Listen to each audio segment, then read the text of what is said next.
Salut à tous, on est lundi et comme tous les lundis, rien n'arrête la Swiss Fantasy League, la SSFL, avec de nouveau une semaine qui a eu lieu et qui a donné son lot de matchs, de résultats. Et nous allons tout de suite analyser ça ensemble. Alors premièrement, on va regarder comme d'habitude ce qu'ont fait les joueuses qui ont performé. Et on voit cette semaine que le trio de tête, c'est tout bonnement le trio des trois joueuses qui sont pressenties actuellement pour finir en tête au classement des MVP, vu qu'on a donc Eja Wilson, Brianna Stewart et Alyssa Thomas qui font les trois meilleurs totaux de la semaine. On voit qu'il y a 5 joueuses qui ont performé au-delà de 200 points cette semaine. Et donc le trio est complété par Alia Boston et Jackie Young. Et donc on a Alia Boston qui pour 2 $ de valeur virtuelle fait un score de 108 points et qui donc représentait sans doute une joueuse qu'il fallait sélectionner cette semaine. D'ailleurs on le voit au niveau des différents scores. On a vraiment ici au niveau des joueuses à 2 $ une grosse différence.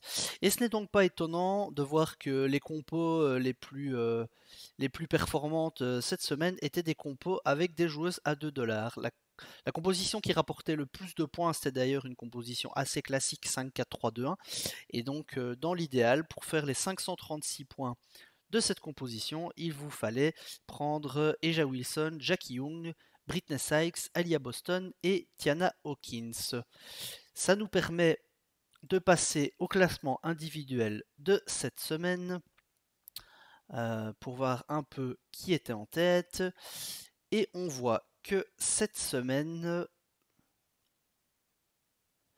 c'est donc Elvire qui avec 522 points, suivi de près par First Chicago Skyfan et First Skyfan, donc sans doute deux comptes. Donc bien joué à eux. On voit donc Elvire qui avec 522 points est quand même assez proche du total. Au niveau de la saison, on a Ghislain qui reste premier mais qui est toujours talonné de près par Nicolas. Tout ça nous amène à la semaine suivante. Alors, la semaine prochaine, au niveau des matchs, un peu moins de matchs que d'habitude, il n'y a que 12 matchs. Et donc, certaines équipes qui jouent moins. Donc, on a New York et Vegas qui vont jouer 3 matchs. Ce sont les seules équipes à 3 matchs.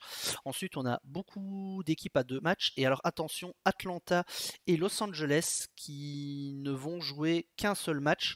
Donc, attention, sans doute des équipes à éviter. D'autant plus Los Angeles, dont le seul match va être contre Vegas. Donc très probablement très peu de points du côté des joueuses de Los Angeles.